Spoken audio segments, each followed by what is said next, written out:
বন্ধুরা, আজ আমরা শিকিমোরিস নট জাস্ট আ কিউটি অ্যানিমের প্রথম পর্ব নিয়ে কথা বলবো।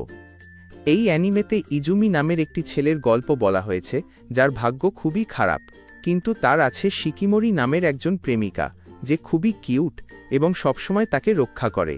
প্রথম পর্বের শুরুতে আমরা দেখি ইজুমি আর শিকিমোরি তাদের দ্বিতীয় বর্ষের প্রথম দিনে স্কুলের দিকে যাচ্ছে।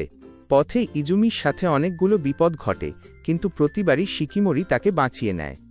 একবার একটি চলন্ত ট্রাক প্রায় ইজুমির ওপর দিয়ে চলে যাচ্ছিল, কিন্তু শিকিমোরি দ্রুত তাকে টেনে সরিয়ে নেয়।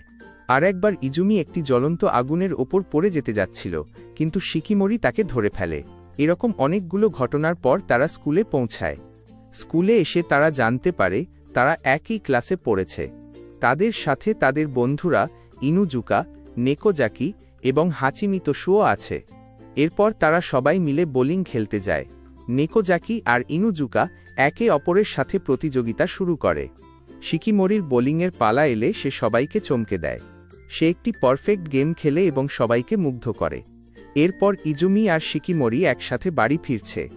ইজুমি ভাবে যে সে সবসময় শিকিমোরির ওপর নির্ভরশীল থাকে, কিন্তু শিকিমোরি তাকে বলে তাকে শুধু তার পাশে থাকলেই হবে।